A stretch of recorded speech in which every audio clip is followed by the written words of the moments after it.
আমরা সংবিধান সংস্কার একটা কমিশনও গঠিত হতে দেখেছি স্যার, আপনার একরকম বন্ধুই তার নেতৃত্বে। তো সেইটার ব্যাপারে স্যার আপনি কি বলবেন, সংবিধানের কোন অংশটাতে আপনি সংস্কার চান?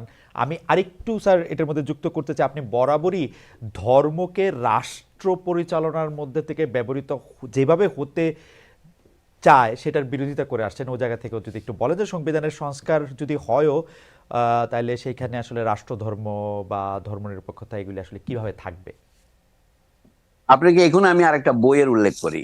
আবুল মনসুর আহমদ সাহেব একটা বিখ্যাত বই লিখেছিলেন, 1968 সনে প্রকাশিত হয়েছিল। উনি মারা গেছেন সম্ভবত 1978-79-তে। এর বইয়ের কয়েকটা সংস্করণ হয়েছে, সেখানে তিনি একটা মজার কথা উল্লেখ করেছেন সংবিধান সম্পর্কে বলতে গিয়ে। পাকিস্তানের প্রতিষ্ঠাতা ছিলেন মোহাম্মদ আলী জিন্নাহ। তার সম্পর্কে পাকিস্তানের সংবিধানের শুরুতে একটা মিথ্যা কথা লেখা হয়েছে। সেটা কি? যে মোহাম্মদ আলী জিন্নাহ পাকিস্তানকে একটা ইসলামী রাষ্ট্র হিসেবে গড়ে তুলতে চেয়েছিলেন।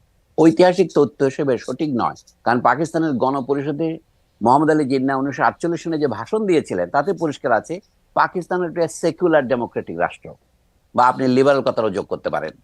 তিনি কোথাও ইসলামিক রাষ্ট্র প্রতিষ্ঠার কথা বলেননি, অথচ পাকিস্তানের 1956 সনে সংবিধান গ্রহণ করে 9 বছর পরে সেখানে কিন্তু এই মিথ্যা কথাটা দিয়ে শুরু করেছে যে মোহাম্মদ আলী জিন্নাহর ইচ্ছা অনুসারে এটা ইসলামিক রাষ্ট্র হলো।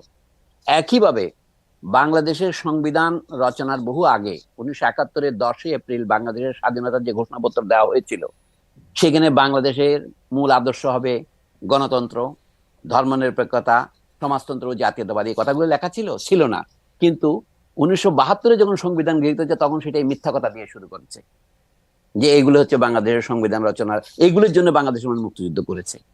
না, মুক্তিযুদ্ধের আগের কোন দলিলে, আওয়ামী লীগের 6 দফায়, ছাত্র সংগ্রাম পরিষদের 11 দফায় এগুলি কোনো উল্লেখ ছিল না। শুধু উল্লেখ ছিল বৃহৎ শিল্প পাট প্রভৃতি জাতীয়করণ করা হবে। আওয়ামী লীগ 11 দফাটা গ্রহণ করেছে শেষ মুহূর্তে, যেন বাংলাদেশের জনগণের মধ্যে যে সাম্যের যে আকাঙ্ক্ষা সেটাকে খানিকটা নিজের পক্ষে টানার জন্য।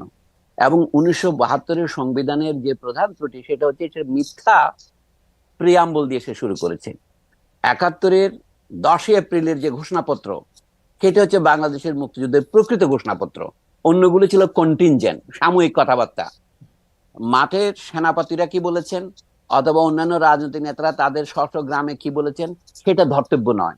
বাংলাদেশের সরকার গঠিত হওয়ার আগে 10 এপ্রিল, 17 এপ্রিল সরকার শপথ নিয়েছে আমরা জানি পরের সপ্তাহে। তো এই সরকার ঘোষণা দিয়েছিল বাংলাদেশ গঠিত হবে 3টা বড় আদর্শকে ভিত্তি করে, যে জনগণের মধ্যে সাম্য, মানুষের মর্যাদা রাষ্ট্র দেবে এবং সমাজে সুবিচার প্রতিষ্ঠা হবে। এইগুলি ছাড়া এগুলি কিছু অনুবাদ করে গণতন্ত্র, সমাজতন্ত্র, ধর্মনিরপেক্ষতা, জাতীয়তাবাদ বলেছে, এগুলি তো ভুয়া কথা। পরবর্তী এরশাদের সময়ে রাষ্ট্রধর্ম ইসলাম ঢোকানো হয়েছে, এখন এটা পরিস্থিতিকে জটিল করে তুলেছে।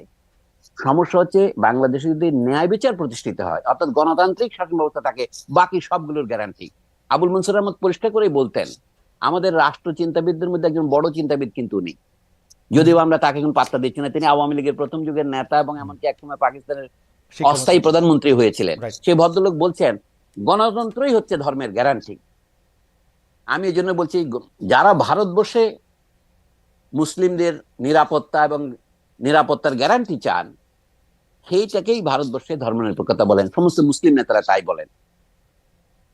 আসাদুদ্দিন ওয়াইসি থেকে শুরু করে আপনার এবং আজাদ কাশ্মীরের অথবা কাশ্মীরের নেতারা পর্যন্ত, ভারতের দিল্লির শাহী মসজিদের ইমামরা পর্যন্ত সকলে কিন্তু চান। কিন্তু বাংলাদেশে তাহলে আপনি কেন সেই আদর্শ থেকে বিচ্যুত হচ্ছেন? আমি বলছি ন্যায় বিচারের মধ্যেই, গণতন্ত্রের মধ্যেই ধর্মের গ্যারান্টি আছে। সকল ধর্মের ধর্ম পালনের স্বাধীনতা, এটা হচ্ছে বাংলাদেশের মুক্তিযুদ্ধের আসল গ্যারান্টি ছিল। মুক্তিযুদ্ধে কি বলেছিল? আমরা বৌদ্ধ, আমরা খ্রিস্টান, আমরা হিন্দু, আমরা মুসলমান, আমরা সবাই বাঙালি, এই ছিল স্লোগান মুক্তিযুদ্ধের। কিন্তু মুক্তিযুদ্ধের পরে আমাদের সংবিধানের যে জিনিসটা পরিবর্তন করা দরকার, আপনি জিজ্ঞাসা করেছেন তাই বলছি, বাংলাদেশের অধিবাসীগণ বাঙালি বলে পরিচিত হইবেন, এটা কিন্তু মুক্তিযুদ্ধের চেতনার পরিপন্থী। বাংলাদেশের অধিবাসীগণ বাঙালি এবং অবাঙালি নির্বিশেষে বাংলাদেশের জনগণ বলে পরিচিত হইবেন। অসুবিধাটা কি?